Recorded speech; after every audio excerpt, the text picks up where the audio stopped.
but the smoke's providing just enough cover to try and get some peeks over the top, try to isolate an engagement. It's a 2 versus 1, but Zhao Zi goes down at the hands of Heather. It's a really big kill for KDF to get, and it might be a huge implication on how the rest of this game plays out. It allows them to flex, like you said, through that western side of the map, and it actually opens up the angles onto New Happy as well. It was unlikely that the last remaining TBT player was going to be putting pressure onto New Happy, but KDF certainly want 2 great shots coming through. And again, a nade to follow up. It seems like New Happy at the moment really are just a punching bag. Both 17 and KDF focusing all of their attention onto the big dogs from China. New Happy are unfortunately not going to be so big after this. They are going to be brought down a peg. There's some shots coming back in from Nan, but I don't imagine it's going to be enough. He is solo, he's been wrapped upon, and Xiaobei is going to get that one done for 17. It is now 17 as a trio up against KDF. 9 kills apiece as well. Make that 10 for 17 Gaming. A salute taken down. Cumin, what the heck was that? Sprinting through the open. That's an IGL run at the moment. Is keeping his head down. Heather's position well and truly known, but if Cumin can quickly pop up and bring this one back to a 2v2, maybe there's still a world in this one for KDF. He knows. He knows Cumin is nearby. He's lining up the Molotov, considering using it off. There it is! The little ghost can't get the better of him despite having the knowledge of vaguely where he is. The follow-up grenade from Xiaobei as well won't find its mark as Cumin is repositioned, but the spray from long range onto Heather will. Cumin's going to have to do it alone. Doesn't have much HP to work with, and no chance, of course. It's 17 Gaming who will take game 1 of the PGS5 Grand Finals. 2,000 damage dealt for KD. Blitz in as KDF made a sprint across the wide open to commit to that push onto Na'Vi, but simply couldn't see it. Xiaobei doesn't really need to see his targets over the top when Suju's got his back like that. Chris will need to be dealt with. Haisaki once again flexing his way out around the side. He's got another angle. KDF, Cumin just not quite aware of where Haisaki would be peeking from, and still Duckmai holding the opposite side. Chris now has got an opportunity. He's got an S12K as well. No idea. Heather around the side gets caught, and on the revive, there's no way. They can't get that revive.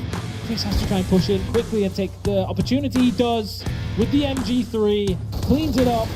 1 versus 3 with a little bit of assistance from Haisaki getting the open, provided by the cover of the hills on the map. It's all that they have.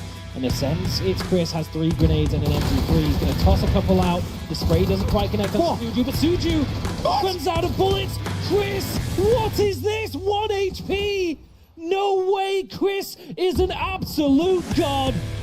And his reward, unfortunately, is a grenade from Haisaki. Can you believe it? He may have gifted Cerberus the win right here, and all they're going to do is fire a nade in his face. That's crazy.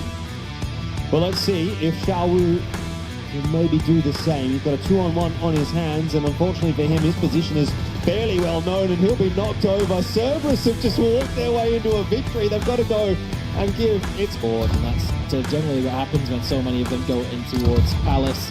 Places like that, but now those that are on the outside scrapping between themselves for the chance to win. New Happy the most damaged coming into this late game engagement, and Hakatori damages them just a little bit more. A flush roll onto Nan with a grenade, and Ming has to try and get out of there. On the run up north, but don't worry about that right now. New Happy are trying to survive. Okay. Ming goes down. A lot of impact in the late stages of the game. Just like that, Salute, 1 tap with the headshot. Kilyakai stands up for just a second, and Salute sits him right back down. And Chris dodges out as well. Man, I hope you have 2 spots. 2, but not quite big enough to catch the head on that second peak. He's playing a dangerous game though, isn't he? It's sort of like, what's that game where you have to bash the... Whack-a-mole. Whack-a-mole. He's playing a game of whack-a-mole. Whack-a-German. Yeah, I guess. Good to play as well. There's Hakatori onto Chris, and he'll be done at this point. So Ascender just trying to hold on to the shack here though. Comes KDF. Yeah, Molly in. Follow up with the frag. Does a lot of damage onto Killy. Next round's down. That works. 3-4 Ascend Pains is on the back side of the shack, so at least he's going to be able to survive. Whether or not he tries to chance a run around and head down and hope that maybe the covering fire from Na'Vi is going to stop KDF from pushing in onto him. unfortunately, won't be the case. Human will get the job done and send out in third, but still not a bad game from them as they keep that scoreboard ticking over. KDF now trying to negotiate the 3-on-3, giving him not a whole lot of space to work with. And Fairest, he's out of 5-5s, so are most of them, but he's got a whole bunch of 7s on the grows up. Can't put the 8x on that though. To try and be a little bit cautious about the piece that they're taking. It seems like both Hakatori and Diffex have dropped their ARs for extra DMR damage, but Gumin running low on options, running out of space, running out of time, and doesn't even get the opportunity to deny. Fairest running on apps. But Diffex gets some tags in as the Toolins. The rest of Twisted Minds extremely low HP, but extremely low on options. Try and make the send across the tiniest little gap. Look at the little grin. Even he's shaking his head. Anyway, look, let's see if Sonics can hold this one off. Shrimsy round the corner, he's got rid of Lou. And that, well, actually it was the Pectics that got rid of Lou, but either way, that's going to be that for Twisted Minds. Sonics will manage to hold on to their position for another 30 seconds or so, but they're going to have to get a wriggle on, and look, they have to take a leaf out of Kill's pace, literally. But Diffex finds the angle on towards Tiggleton, and Kill is still going. I just want to say, if we remember, it was Ascend that spoiled 17's back-to-back dub chances. Could it be again 17 that does the same here to Na'Vi?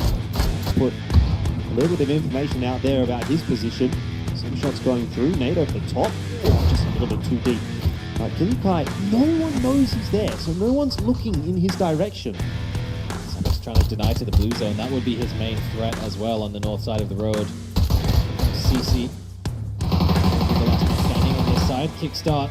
It doesn't look like he's particularly interested in trying to make a cross. All three of the solos are in like basically the same area. CC's Molotov goes a little bit too far. Oh, kickstart finally finds him. He's like, how's he there? How's there a guy there? All the fun we've had this entire time. Nobody looked at him for 25 minutes, but he's not too upset about it. It's Na'Vi going back to back right here. Kickstart will deny points to the zone. Go as well, and they can round this out with 5+ points. All we need is one more little bit of damage onto CC before this heal comes through, and there it is. Grenade secures the damage done. It is a back-to-back for Na'Vi. The team, a very expendable playstyle, reckless, aggressive. Sometimes it works. This is not one of those times. 8 points on the board for them, but way to go. Grenade controls it. Good grenade from Luke 12 over the top, but it hits H-Win. TSM, they almost lost a couple of members to one more grenade in exchange, but didn't quite bounce correctly. Nate bounced off Purdy's head, it looked like. Anyway, Cerberus, with a lot to prove, obviously, haven't had so much success since losing Typhon. Each fight is taking, and they almost always are looking superior for Cerberus. Someone from TSM just needs to hit a big shot, open this one up, but it's going to go in the other direction. Sparking tag down, half HP. The nade will finish him off. Luke 12 out in no man's land. Ghillie Suit's not going to save you there. And TSM, slowly but surely, are being taken apart by Cerberus. That's massive. Sololzi on the 1v1 against Sparking, spotted him out, called over Duck 5 to get the double nade, and unlocked the defense of TSM. The utility To try and take some space inside of the ring. Anywhere of those couple of teams still fighting just over to the northern side. FW Esports being one of them, and that might be a dead Duck Mike. Oh no! He's got to take the freebie right here. You don't get many opportunities as a solo, and he does at least get himself one more point on. There's no way they can creep up out of sight of Tiggleton, who's holding Anchor down on the back line, while Sonic send the main force over to the eastern side of the zone, the high ground, so they can get angles. Sololzi gets caught by the anchoring position, and Kickstart as well provides a second. Cerberus now starting to feel the burn. Ooh, that's a nice grenade from Banana One. Pretty nice. Many nods has he got? He's got a couple of death boxes there, so he's been able to hoover up a couple. I don't quite think it's going to get him a second right now. FW have essentially found themselves a little spot of safety. H-Win is there to try and pick up the revive, but they're in the vehicle. They want to try and just swell the Sanker as quickly as they can, and H-Win can't get the revive. Well, they know that this is their one opportunity to win this game. They're both going to go onto the roof as the rotate comes in from the rest of the Sonics members. FW Esports, they do need to find another knock, and they need to do it quickly, but also Been tagged down by the zone on that rotate. 8 over the top, just goes a little too far. The second one was a good one. If it had been the first, it might have actually been a double nade knock onto Sonics. Unfortunately for FW Esports, maybe they've missed their chance. At the very least, they've denied HWin the opportunity to grab the revive. Blue zone grenade into the building. It's going to make it all. Okay. They've got to get down. There's a combination of Molotovs in there as well. And now Banana One's having a bad day. 3 versus 1 up against the Sonics. HWin will be the first to engage. Oh, he's taking his time, waiting for the rest of the lads to push their way forward, and that will be that. In the end, Sonics